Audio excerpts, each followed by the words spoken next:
So we're going to be talking about the trigger list, and what I refer to as the trigger list are the different players that kind of set me on edge or cause gameplay to be challenging or confusing and such. So I want to kind of share this with you so you get an idea of what kind of things that you as a player want to consider, or more importantly, you as a game master might have seen these same personas. If you have other personas than the ones that I've come up with, feel free to put those in the comments section here in the chat. Be glad to speak with you about it there as well. But we're going to talk first of all about action magnets.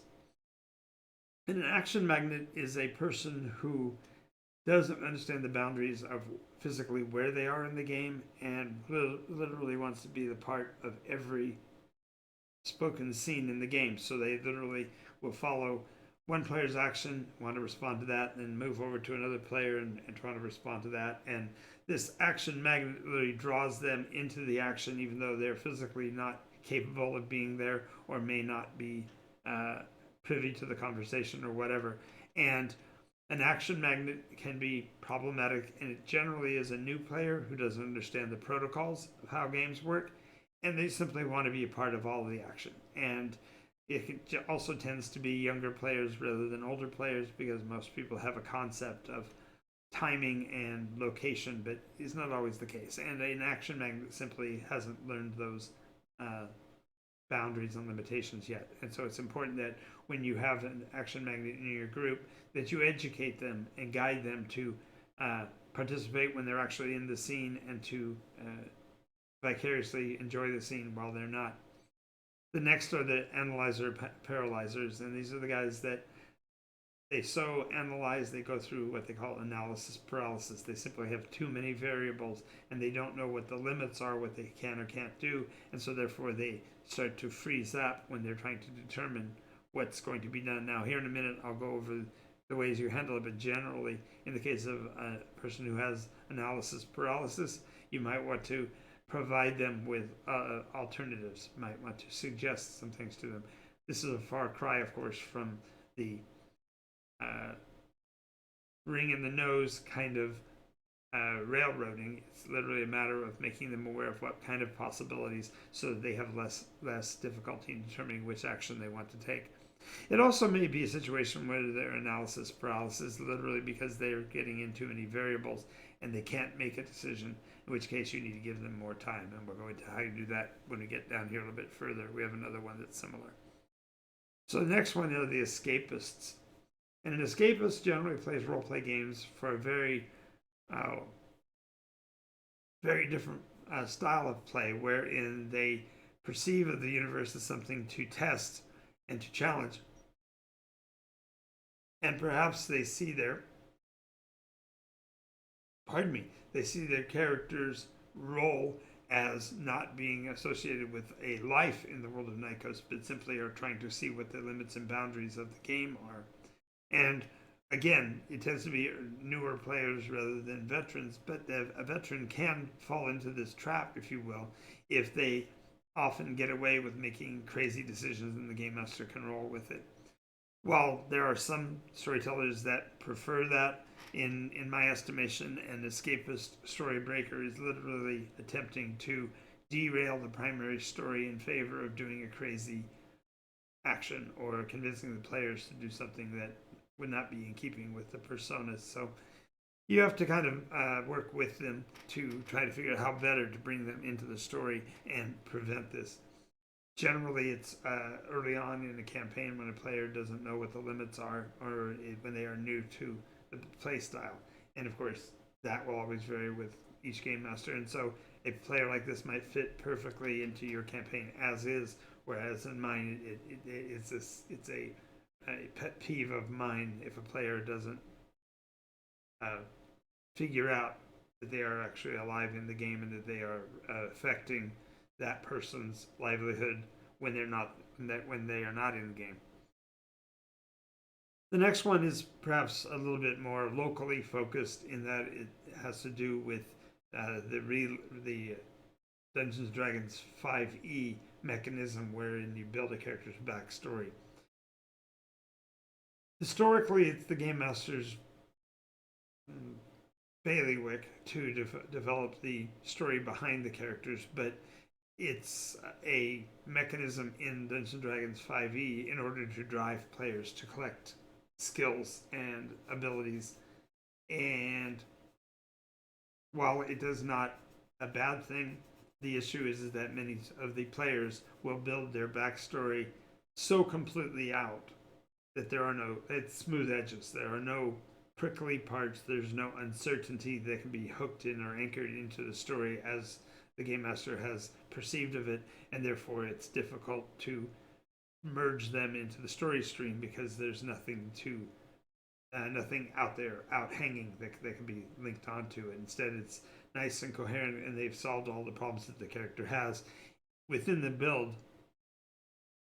Um, Going to commercial, just a moment. 17 seconds. So thank you for watching thus far, and if you stick with me through the break, we'll be continuing our list of the 10 rants about players. I'm Jonathan Alvin. This is NycosRPG.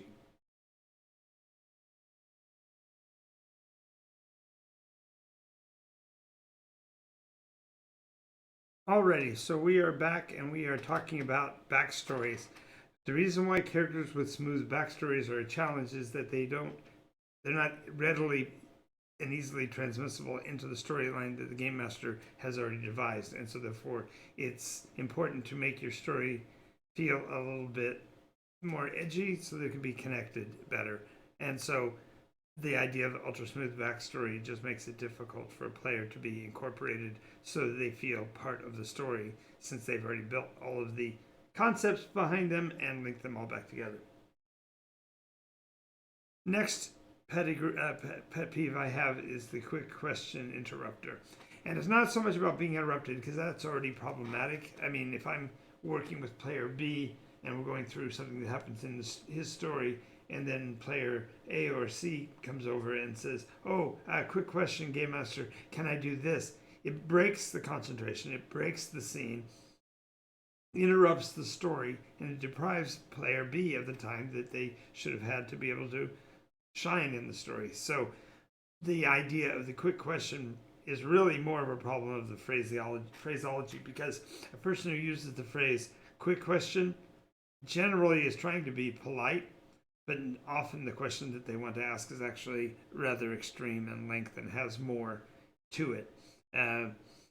The idea of a quick question interrupter, therefore, is somebody who is not necessarily yet familiar with the decorum of roleplay, where you do allow each player to have amount of time and acknowledge the questions that players have in between those scenes. But when it's actually going on, a quick question interrupter actually breaks with the scene, and that's kind of a problem.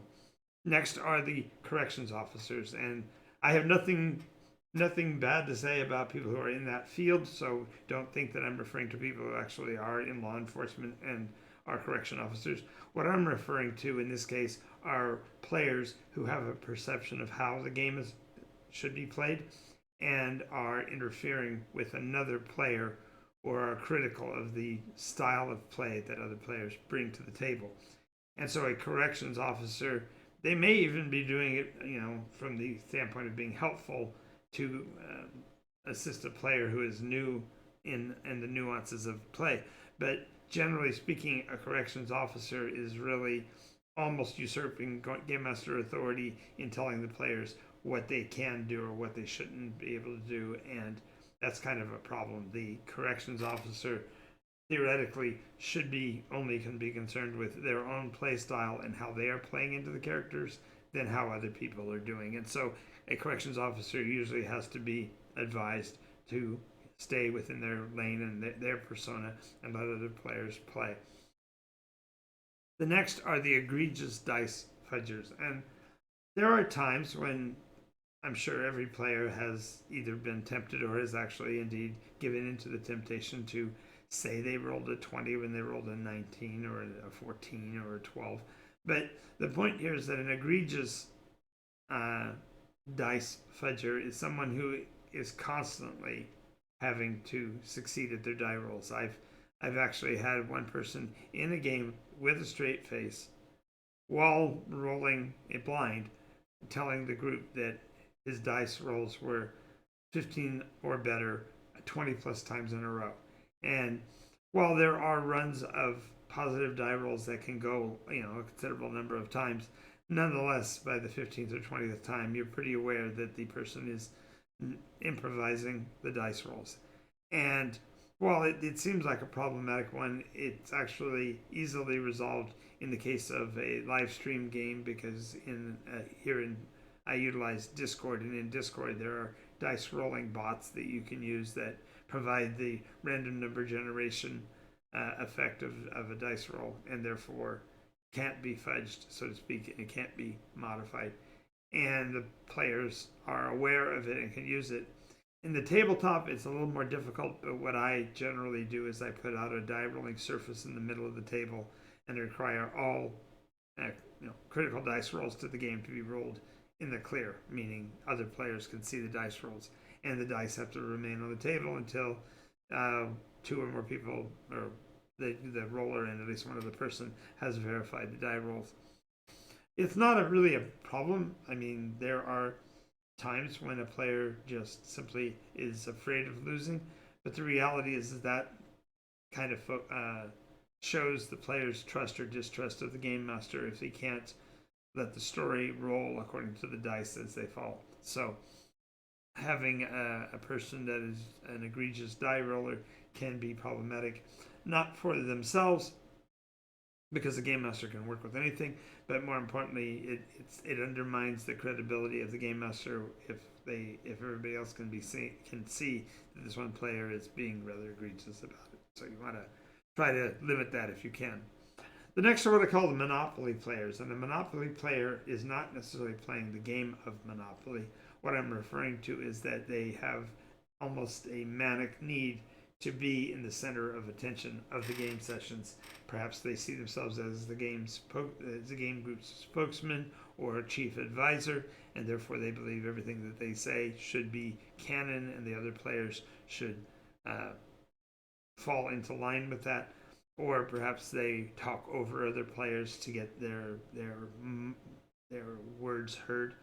But in any case, the Monopoly player, especially the Monopoly driver, is one who is monopolizing the time of the game, therefore depriving other players of their liberties and freedoms.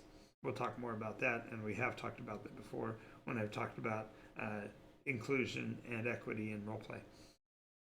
The next are the repeat offenders. And again, I'm not speaking of somebody who breaks one of the rules or violates one of the policies or whatever more than one time. That's not what I'm referring to. What I'm referring to is the person who basically requires do-overs when they do something in the game that fails. They walk across a room, they get heard, so they immediately want to repeat the scene and say, well, I really didn't walk across loudly because I'm skilled and I would be aware, and blah, blah, blah. They were looking for a chance at a redo because something didn't go favorably for them. And once in a while, again, a reinterpretation of something can occur when the game master wasn't clear about the setting or whatever. But generally speaking, a person who is constantly falling back to this is a challenge, because you have to get them to see that once they've made a decision, then the game master is going to go with it and just move on from there. Of course, in the case of Nycos, you do have the blessing point mechanism that allows you to get additional re-rolls and things like that, and it's not quite the same as this. But what I'm referring to, those who literally want to redefine the way they did something in a different set of words to get a replay of the scene. A group that really is not so much of a problem for me as a game master, but for other people, and I've definitely seen a lot of it, and that is the game player who is a spoiler or wants to take on the role of a prophet. Now, what I mean by this is, for example, a person who is a game master in their own right. They come and play at your table, and when you start to describe a monster, they fill in the other players on how to counter the monster, only because they, as a game master, have played with the monster before, not that their persona would have had any interaction with it. And this creates a spoiler environment if you're especially trying to introduce new players to the monsters of the game, and they have their experience messed with, because now they know stuff that their character knows stuff that their players shouldn't yet be aware of, and you take away part of the fun.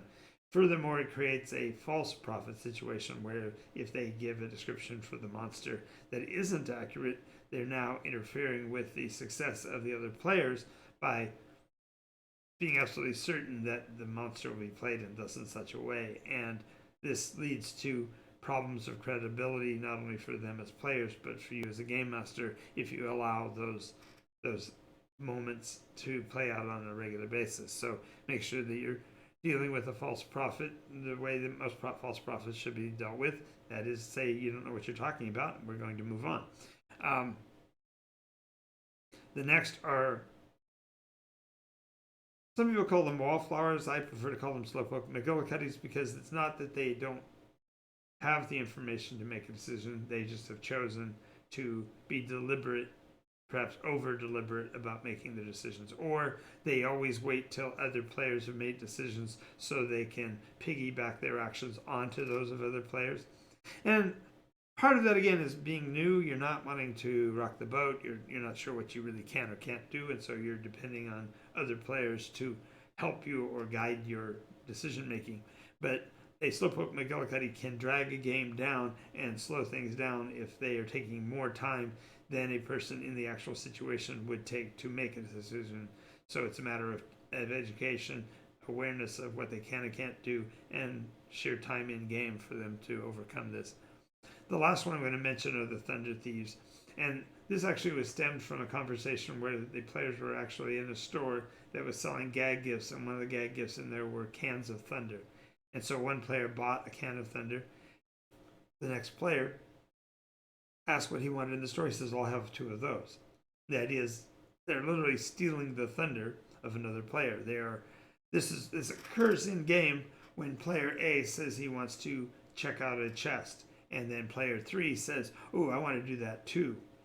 And then when it comes down to the die rolling, player 1 may have been unsuccessful in opening the chest, but player 3, since he's doing exactly what the other person does, rolls, makes a success, and now he's stolen the thunder from the person that actually had the idea in the first place. So there are mechanisms that a game master can invoke, like first one that it says it does it, and the second one has to choose something else, or you can narratively figure out how to make it work. But the idea is that you want to prevent one player from upstaging or stealing the thunder of another simply because they have the opportunity based on the die rolls in their initiative. So that's all I'm going to say about that, as the saying goes.